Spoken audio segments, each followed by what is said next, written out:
Hello guys, welcome back to another video, and today is a bit of a different video because I am going to be doing a little scout report on Yaser Asprilla.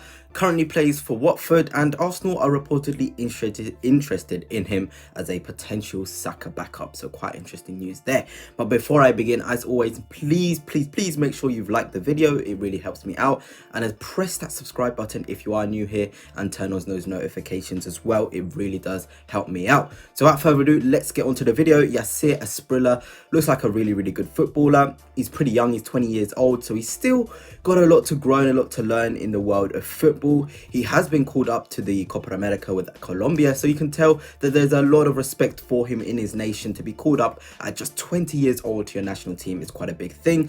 He plays on the right wing, or he can play in the attacking midfield, or he can also play on the left wing as well, which is pretty good. If we're just going to talk about his versatility first off, the fact he can play across the front three and midfield just makes up somebody who's really reliable. We know Arteta sometimes likes to shift his plays around. We can play Yaser Asprilla on the left wing, we can play him on the right wing, we can play him in the 8 as well, so that it just gives us a lot of options in there. And I think the fact he is young, you know, Arteta will find a perfect position to play him more often. I feel like, of course, since he's played most of his games on the right wing, he is better suited as a right winger and being that mini Saka, you know, as a backup really. But there's a lot of quality there. I really love the way he receives the ball. If I've watched all of his clips, you know, the way he collects the ball and he rides contact is really good. I think one thing we sort of don't talk about with wingers is the ability to ride the contact when they're being tackled. Is such an important thing. You want somebody who has, you know, a robust body, really strong, knows how to position their body, like Saka. Saka's really good with his body, manipulating his body so the opponent can't get him.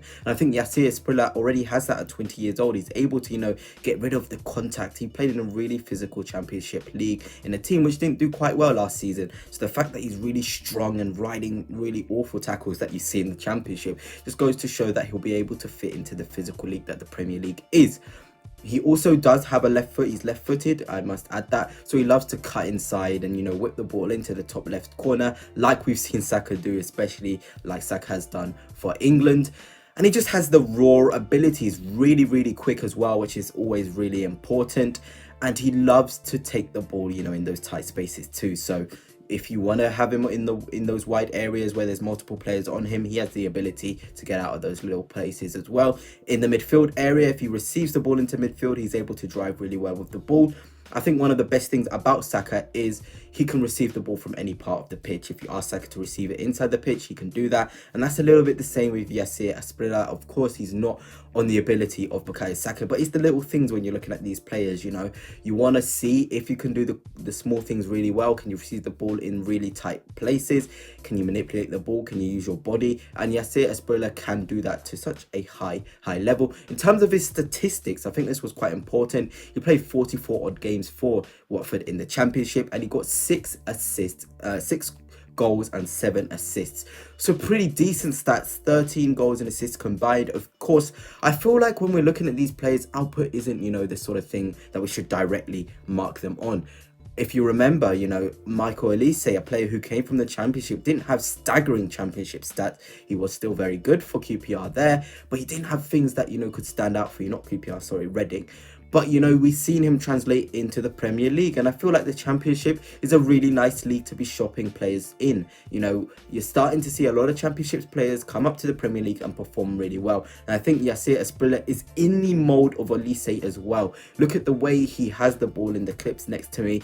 He just has this, you know, sort of arrogance and confidence with it. The dribble, it looks a bit awkward and a bit lazy, but he's in full control of the ball and he has an utmost confidence in himself on the ball. And those sort of players are really nice sometimes. Look at Kai Havertz, for example. He's a player you don't feel like he's got control of the ball. He's a bit awkward, but it works for him. Yaser Asprilla looks like that as well. And with a bit of refining from Mikel Arteta, it will be really nice. And I feel like this is the sort of gambles we've got to start doing in the Championship. I know a lot of us wants the likes of Nico Williams, but sometimes these gems from the Championship can be something else. They can really add something brilliant to the squad. Because after all, we aren't looking for someone to, you know, be above the level of Saka. We're looking for somebody who can be developed into a really good player, who's already got the small fundamentals and can play across the front three and also in the midfield. And as Yaser Asprilla certainly has that. So for 15 million as well, that seems like a bargain to me. Not many times you get to go to, you know, these championship clubs and get their players for those 15 million fees. There's like these 30 million fees being branded around for them, but Yaser Asprilla is not anywhere near that. And I know Arsenal, profile-wise, are looking for a winger who's really quick and can stretch the pitch.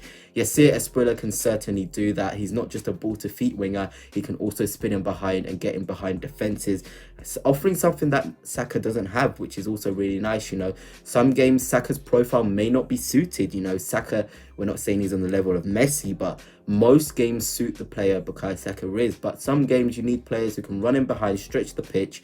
Saka can do that, but it's not one of his best traits.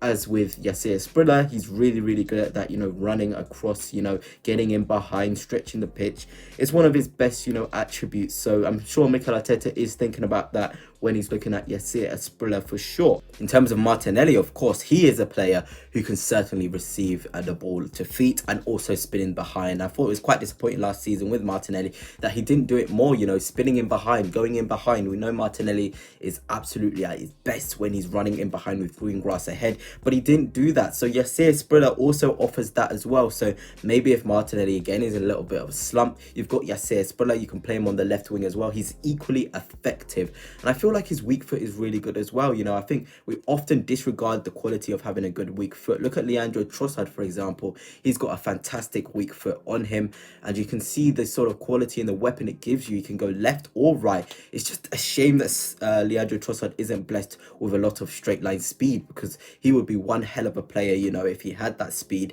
plus both footed as well. He'd cause absolute havoc.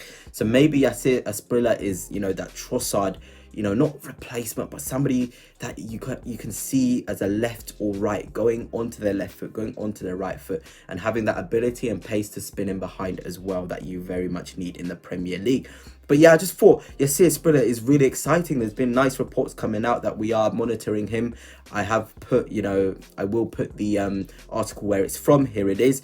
And I hope it does develop. I really love to see these championship players come up to the Premier League and shine. There's a lot of players who we've been interested in the past from the championship, and I'm thinking, why not just pay the fee? We're looking at Fabrizio Romano. I'm sure, you know, we were a little bit interested in him, I remember, and Michael Elise as well. There's a little bit of interest. I remember doing a post about him on my Instagram account. We were interested in him, and we didn't take the punt. Sometimes take the punt. It's only 15 million for a club of our size. If it doesn't work, there's loan spells. There's abilities for these players to go out on loan and express themselves.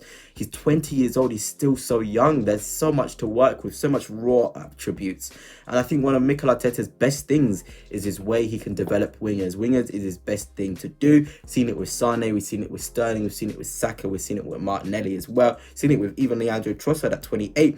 Mikel Arteta has the ability to develop wingers to become really good. And Yaser Asprilla is certainly a winger. I really do hope Arsenal put their, you know, eggs in the basket, go for him and develop him, because there's a lot of quality in there.